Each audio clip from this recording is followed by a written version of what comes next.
Muy buenas tardes, gracias por sintonizar esta conferencia de prensa a través de las distintas plataformas de los medios de comunicación, donde las autoridades de gobierno nos darán el balance y actualización de la situación y esfuerzos conjuntos de cómo Costa Rica enfrenta la emergencia por el COVID-19.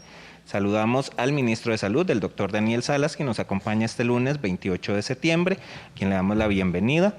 Antes de pasar con el doctor Salas, les recordamos que para consultar las medidas de cierre, apertura, operación, lista de países permitidos y alertas en los distintos cantones puede visitar el sitio presidencia.go.cr/alertas. Repetimos, presidencia.go.cr/alertas. A continuación, le cedemos la palabra al ministro de Salud, quien nos dará los reportes epidemiológicos de domingo y lunes, además de darnos un detalle sobre pruebas antígenos. Muy buenas tardes, don Daniel. Muy buenas tardes a todos los presentes y todos los y las que siguen la transmisión de los reportes que hemos venido dando a lo largo de todos estos meses, en donde, como corresponde, el lunes hablamos de lo que ocurrió el domingo y lo que también tenemos en el reporte de ayer hacia hoy. Tenemos un registro para lo que fue el corte del domingo 27 de septiembre de 935 casos nuevos de COVID-19 y para el día de hoy, el corte de hoy, tenemos 730 casos. Llegamos con esto a un total país de casos confirmados que asciende a 73.714. De los casos registrados el domingo, 76 fueron por nexo epidemiológico, el resto por laboratorio. En el caso del lunes, o sea, el corte de hoy, tenemos 69 que son por nexo epidemiológico y 661 por laboratorio. En cuanto a las personas que ya han registrado un estatus de recuperadas de manera oficial, tenemos 29.420 personas.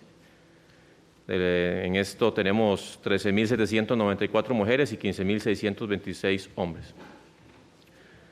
En este momento, en lo que es hospitalización, se encuentran 617 personas hospitalizadas, 228 están en cuidados intensivos, con edades que van desde el año de edad hasta los 91. El domingo se reportaron 19 lamentables fallecimientos y hoy se suman 14 más. Llegamos a un total de 861 personas que han fallecido relacionadas con el COVID-19. Se trata de 336 mujeres y 525 hombres con edades que han ido desde los 19 hasta los 100 años. Por edad son 276 adultos y 585 personas mayores y externamos nuestro más sentido pésame a todas esas familias y personas allegadas de las personas que han fallecido relacionados con el COVID-19. Y ustedes saben, Costa Rica tiene transmisión comunitaria, hemos estado reportando cifras altas. Parte de lo que tenemos también que ir avanzando es en tener la máxima capacidad posible de testeo de pruebas. Y también es importante indicar que estamos emitiendo por parte del Ministerio de Salud un lineamiento para la detección del virus, no a través de su genoma, de su ARN, sino a través de proteínas que pertenecen propiamente al virus.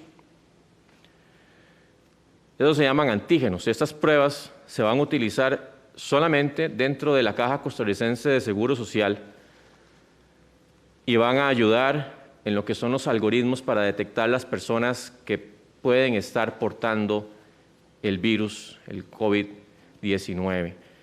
Estas pruebas son más rápidas, son menos costosas, no tienen el nivel equiparable a lo que han sido las PCR, que son las pruebas que hemos venido manejando hasta ahora como pruebas diagnósticas, pero tienen en realidad un perfil que permite esa utilización solo dentro del sistema de seguridad social, dentro de la estrategia de salud pública que ya hemos venido ampliando conforme han pasado los meses. Así que estos lineamientos lo que indican es que se van a hacer esas pruebas para las personas que presenten síntomas, de acuerdo con la definición que tenemos en este momento de caso sospechoso, siempre van a ser por hisopado nasofaríngeo. Y las personas tienen que encontrarse entre el día de inicio de síntomas, solamente se pueden hacer o se van a hacer en personas que tengan síntomas, y se van a hacer entre el día 1 y el día 5 del inicio de síntomas. Como le indicaba anteriormente, este testeo, este tipo de muestras va a permitir hacer un abordaje de investigación de brotes más rápido, más ligero, en lugares sobre todo alejados, en instituciones, en comunidades, en centros educativos, en lugares de larga estancia, donde quiera que se requiera para poder avanzar en la capacidad de diagnóstico. Estas pruebas tienen, o las que estamos autorizando, tienen que tener una sensibilidad, que es la capacidad que tiene la prueba de detectar a las personas correctamente que sí tienen el virus, de un 80%. Y tienen que tener una especificidad, que es la capacidad que tiene esa prueba de detectar o identificar de forma correcta a un individuo que no tiene el virus, de un 95%. Como es la sensibilidad, por ejemplo, las PCR tienen sensibilidades muy altas, de 95 para arriba. Estas bajan un poco, posiblemente, aunque hay algunas que tengan un perfil bastante parecido, pero por esto es que tenemos que hacer un control de los falsos negativos. Así que las personas que tengan un caso, o más bien se reporten como negativas, siempre van a requerir de una segunda prueba, que va a ser la PCR, para confirmar su negatividad. Entonces, como indicábamos, esto va a ayudar a reforzar la capacidad diagnóstica del país en algoritmos que están diseñados para tal fin. Así lo han estado haciendo también ya otros países, y ya Costa Rica va a dar el salto. En algún momento ya estamos acercándonos a poder ver qué tan sensibles, qué tan específicas son las pruebas de este tipo que se hacen con la saliva. Ustedes saben, imagínense una prueba con saliva, sería mucho más fácil, ¿verdad?, de obtener. No tienen que meterse el hisopado, pero eso todavía está apenas explorándose, y ya estamos haciendo pues algunos avances en ese sentido. Esperamos que esas pruebas en algún momento se logren ya estandarizar. Estas pruebas todavía son, repito, por hisopado nasofaringio. Y pues sobra decir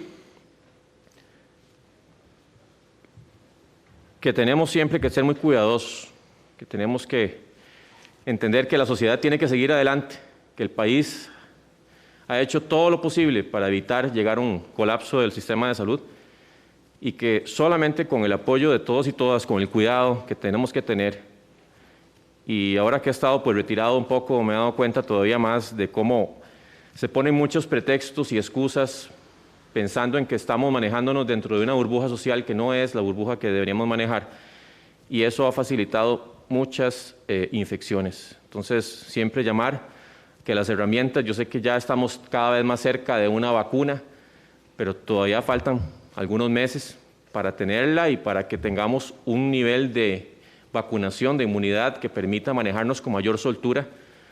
Así que no descuidemos en ningún momento las medidas de lavado de manos, de no tocarnos la cara, de mantener la distancia entre personas, de usar en todo momento en lugares públicos las mascarillas, y también de no romper las burbujas sociales, y una buena alimentación.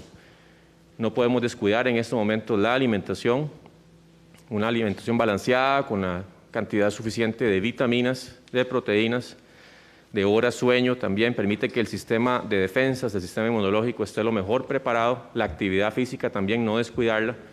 Todo eso juega en nuestro favor para defendernos de la mejor forma contra el SARS-CoV-2, el virus que produce el COVID-19. Así que les mando desde acá un abrazo a todos y todas. Me alegro de estar de vuelta, pero me alegraría más si sé que todos seguimos manejándonos como tenemos que manejarnos en medio de una pandemia, con toda la responsabilidad y la seriedad sanitaria que esto merita, porque no es para menos. Muchas gracias al ministro de Salud, el doctor Daniel Salas, por el reporte ofrecido. Antes de iniciar con el periodo de consultas, les recordamos a la población el sitio presidencia.go.cr/alertas para consultar las medidas de cierre, apertura, operación, lista de países permitidos en caso del tema turístico, y las alertas de los distintos cantones del país. Iniciamos con el periodo de consultas. El primer colega es don Edgar Fonseca de puroperiodismo.com. Muy buenas tardes, don Edgar. Muy buenas tardes, señor ministro. Muy buenas tardes a la audiencia. Primero que todo, mis respetos y sentimiento para usted y su familia por su señor padre, señor ministro. sobre la evolución de la pandemia a estas alturas y las posibilidades de retomar un nivel de cierre mayor en razón de la tasa de contagio que se mantiene. ¿Cuál es la valoración que está haciendo el equipo de crisis, de análisis de esta coyuntura? ¿Cuál es el comportamiento de esa tasa de contagio que el Centro Centroamericano de Población de la UCR dijo que tiende hacia una leve baja en las últimas semanas? Y en razón de esas predicciones, ¿qué valoran ustedes, don Daniel, de cara a las próximas semanas en cuanto a mayor restricción o menor restricción de la que está viviendo el país? Gracias, don Edgar, por su sentido pésame, también por su pregunta. Este punto en donde nos encontramos, que seguimos no tan lejos de ese posible colapso de los servicios de salud, en realidad lo han enfrentado muchos países ya. Sabemos que Costa Rica pues, ha estado manejando todo lo que han sido las medidas hasta donde se lo ha permitido, la misma dinámica de la sociedad como tal. Pues siempre nuestro objetivo va a ser que haya la menor cantidad posible de fallecimientos. Sabemos que los fallecimientos no se pueden evitar, que van a haber más personas, especialmente las que tienen factores de riesgo, que van a sufrir los embates en mayor gravedad de este virus, de esta pandemia. Pero en realidad el comportamiento es cierto que los análisis han indicado que la tasa de contagios ha estado disminuyendo. Sin embargo, también estamos conscientes que tenemos que aumentar la capacidad de pruebas, tenemos que retomar las estrategias de ir en la búsqueda comunitaria de los casos. Y claro que pues nunca hemos tirado la toalla y seguimos tratando de retomar en la medida de lo posible. En realidad en transmisión comunitaria es muy difícil tener una trazabilidad del virus, pero por lo menos tener las personas que se detectan y que tienen que tener las cuarentenas y sus contactos cercanos con los respectivos documentos, con las respectivas instrucciones que les indican su aislamiento preventivo. Nosotros seguimos siempre pues, usando las mismas herramientas que hemos venido usando o incluso tratando de hacer ajustes para tener las mejores estrategias posibles, para entender mejor el comportamiento del virus y lo que se puede esperar. Lo que sí hemos estado indicando es que a lo largo de estos meses, al principio había mucho pánico con el virus, don Edgar. Al principio la gente no sabíamos muy bien qué podía pasar y la gente estaba casi que toda al unísono, muy poquitos eran los que desentonaban en seguir todas las medidas sanitarias. Conforme ha pasado el tiempo, como que ya ha habido cierto desgaste en cierto sector de la población, o tal vez no se ha logrado comprender la gravedad de lo que esto representa y pues ha habido en realidad un no cumplimiento de algunas de las medidas sanitarias, como le digo, en un sector de la población. Pero sabemos, como indicábamos, que al final la salud no es solamente la ausencia de enfermedad. Manejar un país desde el punto de vista de salud con un desempleo de más de un 40%, que eso eventualmente se podría dar en algún país, digamos puede ser Costa Rica, sino eso a nivel de salud es catastrófico también. Entonces nosotros somos conscientes de que nuestra meta sigue siendo, esperemos que no exista colapso, pero en este momento la responsabilidad individual y de cada sector, y en eso también le agradezco mucho a los compañeros de gobierno que han estado haciendo supervisiones, que han estado yendo al campo para hacer esas visitas y estar estimulando a la gente que está haciendo las cosas bien, pero también jalando las cuerdas o los mecates cuando no están las cosas bien. Eso se hace indispensable en este momento. Yo creo que aquí, y todo el mundo está en estas también, de que la responsabilidad individual, familiar, de los amigos, si nos queremos, tenemos que cuidarnos.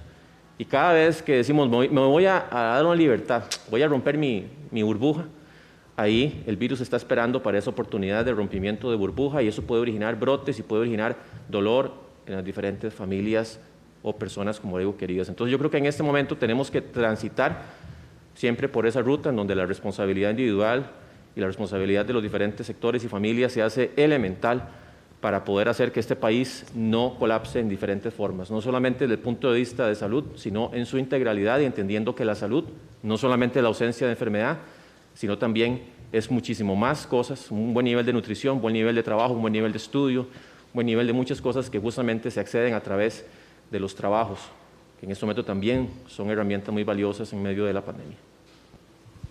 Muchas gracias, don Edgar. La siguiente colega en realizar su consulta es Crisia Chacón de Noticias Repretel. Muy buenas tardes, Crisia. Buenas tardes, señor ministro. Mi consulta es la siguiente. ¿Presentarán para octubre el mismo calendario como se presentó en septiembre con respecto a lo que serían la apertura y los cierres? Sí, gracias, Crisia, por la pregunta. En realidad, en esta semana vamos a estar haciendo ya ese análisis de cuáles van a ser las rutas que seguiremos en octubre y la vamos a estar dando a conocer también durante esta semana. Excelente. Y bueno, tengo otra consulta con respecto a los exámenes de admisión, específicamente en la Universidad de Costa Rica, que ellos, pues bueno, ya presentaron los protocolos sanitarios ante el Ministerio de Salud. Me interesa saber cuándo culminaría este análisis y desde su punto de vista, cuán seguro es realizar estas pruebas de forma presencial. Todo lo que hemos indicado y se sigue manteniendo es que las actividades que se puedan hacer de forma virtual tienen que mantenerse. Yo sé que esto ha cansado los ojos de muchas personas porque estar enfrente de las pantallas, llamadas virtuales, en reuniones también ocupamos ciertos descansos, ¿verdad? Y a nivel también de concentración. Pero todo lo que sea virtual tiene que mantenerse. Y en eso también hago ese llamado, que revisemos los puestos que son teletrabajables para que se puedan asumir. Lo que tenga que ser presencial, pues lamentablemente si no hay otro mecanismo, pues se podrá hacer siempre y cuando se cumplan con protocolos bastante estrictos de todo lo que es distanciamiento, lugares ventilados. Por favor, en este momento, todo lo que sea presencial, porque no hay otra forma, tiene que tener ventilación completa, natural, lo más posible. Y si es con aire acondicionado, revisar que esos filtros estén actualizados. Eso se hace enormemente necesario en estos momentos. Entonces, en realidad estamos en ese análisis. Como hemos indicado, pues hay situaciones que son puntuales y que yo sé que pueden representar movilización de bastantes personas, pero si se cumplen los protocolos que tienen que cumplirse, podemos eventualmente llegar a puntos en donde permitamos que esto avance, porque todavía, como indicaba, faltan bastantes meses y la sociedad sigue sufriendo en otros sectores, ¿verdad? El educativo es uno de ellos, estamos conscientes. Yo sé que hemos tratado de retomar, ¿verdad?, el ciclo lectivo de formas virtuales, pero hay cosas, como indicaba, que lamentablemente hasta ahí llegan los recursos y tienen que hacerse de forma presencial. Y son, pues en realidad no es reanudar clases, ¿verdad? Es un asunto puntual que sí es cierto que representa movilización, pero si se cumplen los protocolos y todas las medidas de forma estricta, de forma responsable, podemos eventualmente avanzar en esa ruta. Y finalmente, señor ministro, con respecto a las cifras que dejó septiembre en lo que fueron aperturas y cierres, ¿considera que la estrategia Costa Rica se cuida y trabaja está bien planteada o ustedes están considerando hacerle algún tipo de ajustes? Yo pienso que existe todavía, y por eso yo hablaba anteriormente de cierto sector de la población, pero todavía yo observo un comportamiento pues bastante responsable de muchas personas, de muchas personas. Y aquí tiene que ver muchísimo también la seriedad con que se asume desde los comerciantes, desde los dueños de las diferentes empresas e instituciones, el hecho de que se cumplan los protocolos. En este momento, cumplir protocolos, si estamos hablando de que este virus puede provocar cuadros graves, internamientos en cuidados intensivos, muerte, no es un asunto solamente de una obligación porque tengo que hacer que mi empresa continúe, es una obligación moral, es una obligación ética que tenemos con nuestros conciudadanos. Yo creo que en realidad, si vemos las cifras que no han aumentado exponencialmente, existe un balance positivo, pero este balance positivo para nada nos tiene cómodos. Tenemos que seguir trabajando para que las cifras no sigan aumentando y más bien lleguemos a ese punto en donde veamos una disminución sostenida. Recordemos que las cifras de hoy no pueden darnos ningún buen augurio, en el sentido de que generalmente los domingos y lunes tenemos cifras más bajas y cuando llegamos a miércoles es cuando empiezan a aumentar por diferentes circunstancias, pero tampoco quiero decir que las cifras tampoco han ido aumentando, ¿verdad?, de forma exponencial. Hemos tenido cierta estabilidad, pero tenemos que seguir cuidándonos todos y todas. Como yo indicaba anteriormente, no hay un momento en la historia de nuestras vidas posiblemente que podamos tener un mayor sentido de patriotismo, de cuidarnos entre todos, como lo es esta pandemia. Muchas gracias, Crisia. El siguiente colega en realizar sus consultas es Tomás Gómez del Observador. Muy buenas tardes. Buenas tardes, un gusto saludarlo, don Daniel. Puntualmente le pregunto, ante el inminente colapso de UCIs que está proyectado para posiblemente la próxima semana, ¿qué estrategias país tenemos para poder atender esta situación? ¿Qué vamos a hacer, por ejemplo, con el recurso humano, que es cada vez más escaso para las salas de cuidados intensivos? Ya se está pensando, por ejemplo, en habilitar espacios adicionales, como en algún momento se mencionó el Centro de Convenciones, Estadio Nacional, ante este llenado. Y le pregunto también por los testeos masivos. ¿Hay posibilidad de retomar esta estrategia, don Daniel, sobre todo con las nuevas pruebas que usted está anunciando que podría utilizar el país, dado que la Caja había sido muy reticente en las últimas semanas a afirmar que se pueda volver a este sistema? Muchas gracias.